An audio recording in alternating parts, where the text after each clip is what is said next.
So we're back, guys. It's almost dinner time. Today, as you can tell, the theme of this entire season, first season, has been pork. Fresh cut pork. From my good buddy Waylon that I've told you about 100 times. Today, what we have here, we're just going to do a traditional New England style pork shoulder. That's all we're going to do, man. It's real simple. Season that shit. Throw it in the bake. 350. Use some squash. I love squash. They call this stuff butter flavored syrup. It's maple syrup, dude. It's a cheap meal. Real simple, real hearty, real warm, man. This is a New England dinner. We do garlic mashed potatoes. It's almost dinner time, man. We're getting there. We're getting there. So we're going to start with our squash because this is going to take the longest. You're going to peel it. I don't want that skin, man. This is a good one. This one, right. You're going to peel it, and you're going to peel it, and you're going to peel it.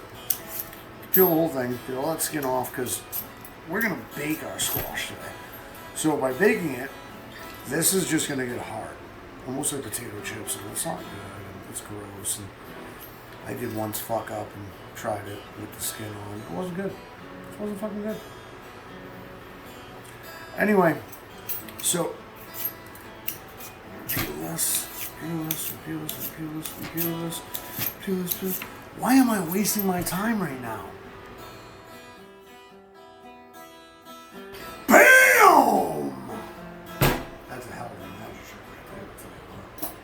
So then what you're gonna do now that your squash is completely peeled, your squash is naked and it's sexy. Peelings into your trash. I'm not dumping it on the floor. I have proof if you want to see it. What you're going to do is you're going to cut the talc off. Boom. Cut the bottom off. Toss it. Cut this bad boy in half, right? It's going to be a little difficult. I feel like I just put an axe in the wall. See this. She's a tough little girl. You open up your squash, and you have this, okay? You want to get rid of that. How I'm going to get rid of it, you can have your own techniques, do whatever you want to do, man. As long as it's gone, don't matter to me. And even if you want to cook it with the men, I'm not eating your fucking food. You're not eating mine. So I really don't care. I take a spoon, and I literally just core that. Core that right out of there. Now, a lot of people, and this is a true story, but growing up in New England, man, a lot of people, because squash is in the pumpkin family, and I'm going to do it, because I'm from New England, pick out those seeds, dry them out, a little salt and pepper. When they dry out, bake them for like a minute and a half, 2 minutes. Amazing, just like pumpkin seeds, man. And there's no waste. Crazy how that works, huh? All right, you're going to core these out. Core.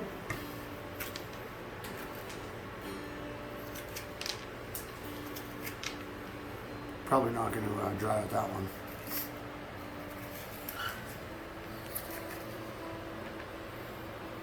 What you do is you're going to take a mixing bowl. Come on, see? Take a mixing bowl.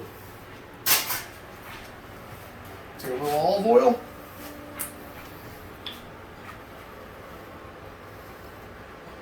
And why do we use olive oil? If you have ever watched any of my episodes, it's a good conductor of heat. Take a little salt and pepper. Salt and pepper mix. Put it on the top there. And then you're literally gonna kind of toss that. Get that all covered. Get that nice and, you know, get it nice and moist. So, like, you know what I mean. You know what I'm saying? We're gonna put this on a sheet pan. It's going in the oven for about, I'm gonna give it about, I'm gonna set the timer at 35 minutes. On a 350 degree bake. I'm gonna put it at 35 minutes and then check it. It's kind of like potatoes, man. to get it the perfect consistency, it usually runs about 45 minutes to an hour. But we'll check it in 35 minutes. I'm getting on my seeds. It's almost dinner time. So now on to our taters. I've gone over this with you guys a million times. Well, a million, not a million. In fact, this is episode 8 of season 1. Thank you guys, all 23 of you. You know, the ones from Berlin out to LA and into Egypt and China. And some of you are from the Illinois area. And worldwide, all 23 of you. I love every one of you individually in a different kind of way, even if I don't know you. Anyway, the reason we're doing this is because we are waiting for our water to boil. As I explained, I do not like potatoes soaking in the water while waiting to boil.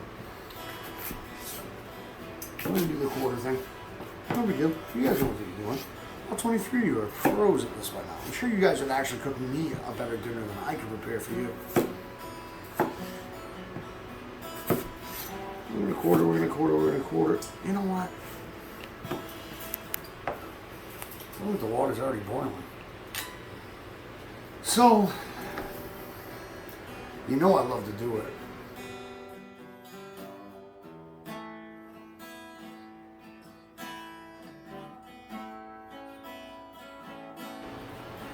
BAM! Wow, that one worked really good. Somehow my BAM got into the pot, into the hot water. We're going to cover that. And again, my very good friend, the welfare pot, makes another cameo. Love this thing. So we're going to let that boil off. We get to mashing that eventually. Next step, the pork shoulder. These things are huge. They're like pre-smoked. Woo, woo, woo. So there's only one way to do a pre-smoked pork chop. Me and boy Timmy J. Almost dinner time. So we are on to the pork chops. Clearly, as you can tell by the grain, they are pre-smoked by Rowan, my good buddy. I bring him up a lot. Because he gives me some awesome, prime, fresh. Motherfucker's in the bar with a machete and a shotgun. He thinks of me first, which I very much appreciate. So what we're going to do is basically what I did was I kind of did some research, and I know all the old chefs, you know, the ones that trained me, like, he didn't know shit, but he was like a sponge. I remembered something. And what I'm going to do is kind of make, I don't know how to explain this. If you go so far south, you start going north. That's what they say about the people. If you go so far north, you start going south. So I took an old recipe, Essence, and I added New England or Georgia flavor to it. We're gonna use a little smoked paprika and build a rub, is what we're building, guys. A little bit of paprika. You only got 2 steaks that are like 300 pounds. I'm not even joking. This thing's the size of my forearm. Mm-hmm. So just a little bit of rub. That's all you need. Paprika, well, you guys know my measurements. I'm gonna do this real quick. I'm going to use a little cumin for that nice bite at the end. It's pork. It works well.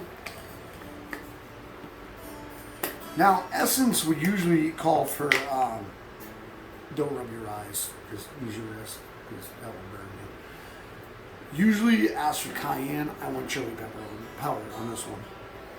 A little bit of that, a little bit of this. Of course, I always go to Old Trusty.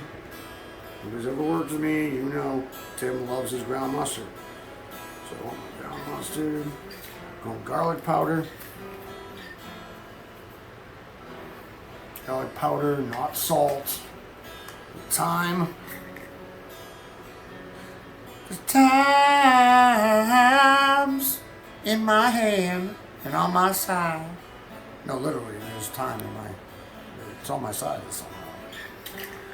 And a little oregano.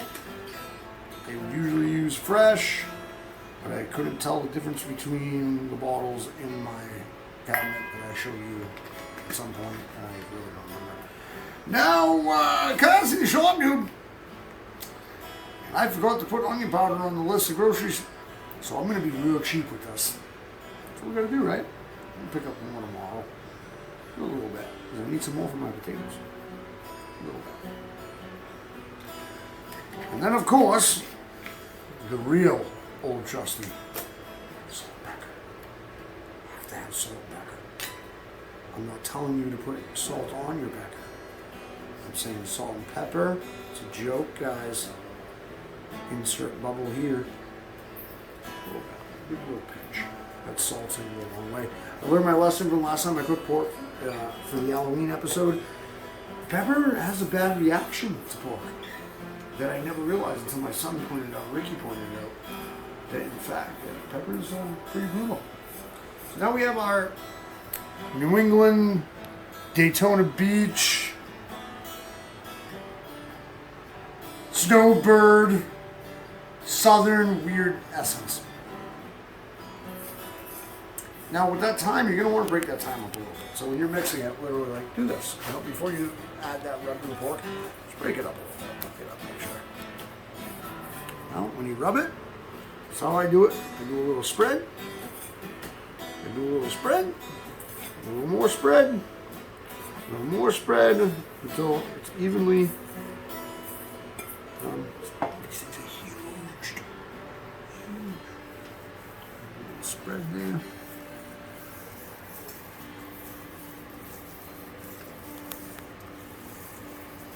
Get that rubbed right in there. That's why it's called a rub, guys. A lot of times it is a literal term.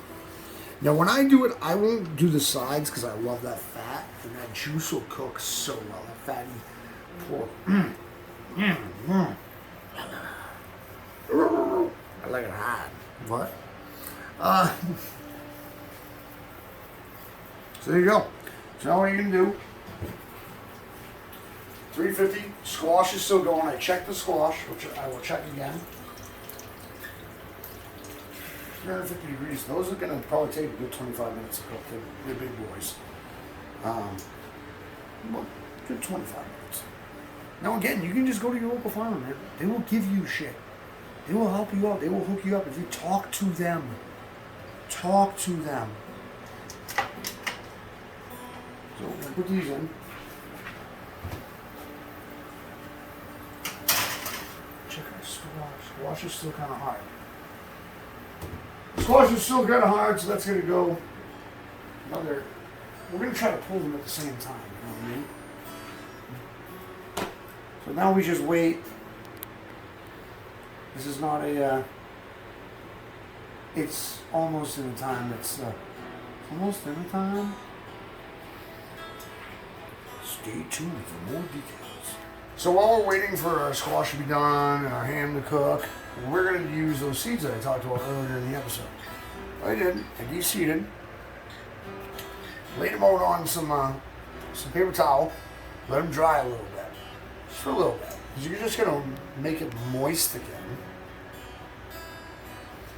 So what you're going to do is, what I did was, I took them, they dried out a little bit, put them in a bowl, a little bit of apple cider vinegar, a little salt and pepper, let them soak for a while. Then use a coffee filter. See, it's all cheap living, dude. It's all cheap living.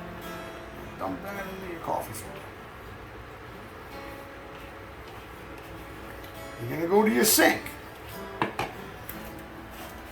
As you can see, these are soaked. And you're going to kind of like make a tea bag out of it in a sense, right? Oh, it smells so good. Right? And you squeeze it. We just had a jumper. We had a jumper. Try this here. Squeeze it out. You'll have the fluid on your hands. Lay it back down. It doesn't matter. So you lay that back down on some paper towel. Get them all out, man. You'll love this. You do that. And spread them out on that paper towel. And you're going to let this dry for literally a couple days, like natural dry. So put this on top of the cabinet, put this somewhere. Just let it dry. These will dry out. And then next episode, man, I'll show you how I bake them off. This will also let me know if you're a fan of dinner time. Now we're going to do our mashed potatoes. So again, another cameo from the welfare pot. And again, potatoes smell like gum. Oh. Gee, that's a beautiful season. And your mashed potatoes, a little too much water, like I said in prior. I like to add a little water for that moisture to. Didn't get enough of. There we go. Your mashed potatoes. For me, I use 1/4 pound of butter. Get that in first so it can melt down. Make that creamy, juicy. You know that. I'll break it in half. Maybe in thirds. Who knows? You're gonna wait. Now here's the key. Add your garlic and your salt and pepper and stuff first. If you add your milk right now, that's cold. What is cold? Do the hot things. Oh, now me, it's a garlic mash. So you know there's gonna be garlic in this. If you're making garlic, it's gonna be garlicky. Because it's garlic mash, dude. I didn't say there's garlic in it. No, it's in the title. Garlic mash. Hand off. You know, some salt and pepper. Some salt and pepper. The way it ends with an AH on the salt is very healthy for potatoes. For some reason they taste better with more salt. Now you're gonna start mashing this up. This is how I do it. You're gonna start mashing it up. Don't be afraid to like keep your shit on low. You know? Now this is the start. You mash, you mash, you mash. What you do, you break it down. Now, this is when you add your milk. A lot of people do like, I've done this in the past, a lot of people have done like heated up milk. You like throw your milk in, 30 seconds in the nuke.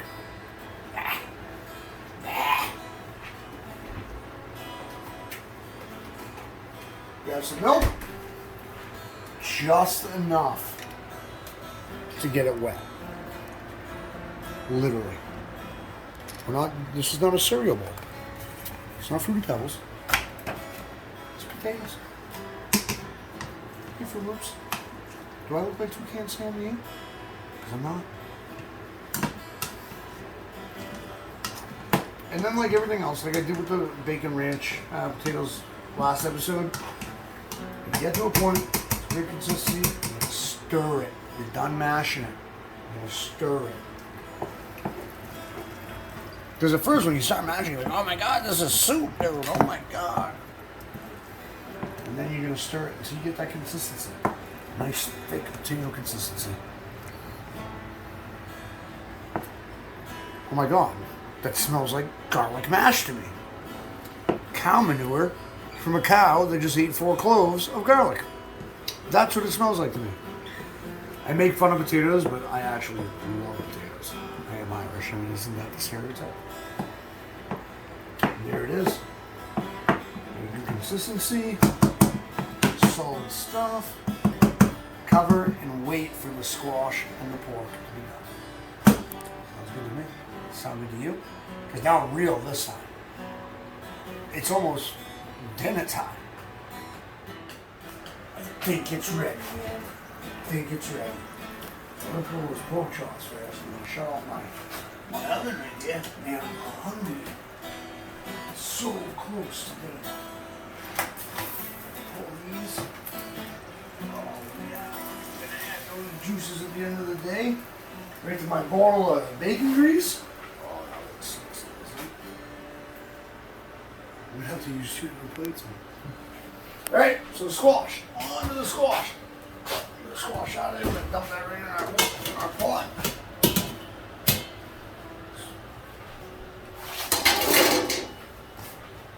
First thing, again, like I said before, butter right off the bat, man.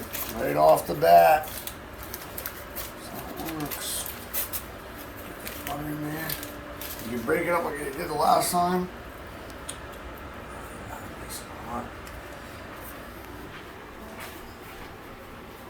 I have to wash my hands over too much. Sometimes my skin isn't falling off. It's on these fingers. I know there's always time for labor, but this is a little ridiculous. Get all the hot shit out here. It's on. You let that go for a little bit. Let that melt down. Keep your oven on low so that the heat gets there. Butter's melting. So this is what makes it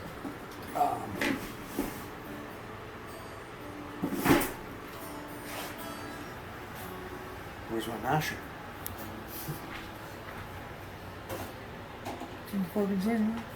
So this is what makes it so like New England. You can start mashing that down and get it going. Get that butter melted right in there. Now, much like mashed potatoes, you have your little elements that you need to add, you know.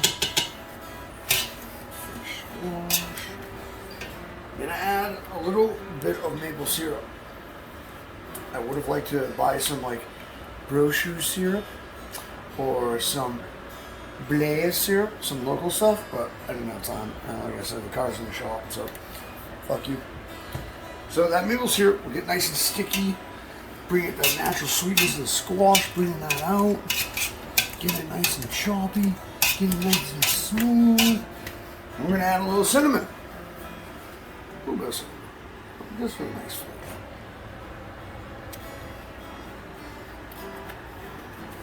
Remember, I do this. This is like a fall meal in New England. No fucking pumpkin spice, dude. I fucking hate fucking pumpkin spice.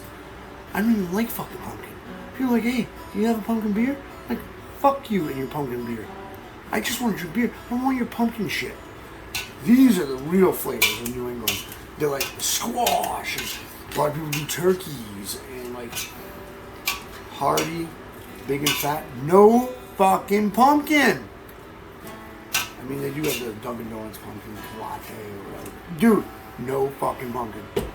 Wait, we're gonna give this a good stir. Good old stir. And it's pretty much done, man. Here's your awesome squash, cinnamon, maple thingamajiggy. Now it's dinner time, and I'm going to let you know how it went. The dinner was amazing. I'm now cutting up the leftover meats for sandwiches. We pounded down that squash. I knew we were going to anyway. There's like no squash left. There's a little bit of potatoes. I always overdo it on my potatoes. Just who I am. Not a lot of pork left over considering these things are huge. But it was, that was my best Armstrong impersonation. Things are huge. Really good stuff. Amy was not a big fan of the ham. She said, obviously because it comes from the farm. And it was a little too gamey for her. I was really surprised by that. But I also told you, this dude's in a barn on the farm with a machete and a shotgun. Boom, motherfucker. So that's how fresh it was. It was a little gamey for Amy. She said the flavor was right there, which I always take into consideration my reviews, my critics, so on and so forth. Anyway, I'm going to continue cutting this stuff up, making it cool, doing my thing, keeping it real. It was dinner time. It was good to have you guys over, even though you weren't really here. Remember to subscribe, ring the bell, and if you have any comments, you know what to do. It's dinner time! Boom!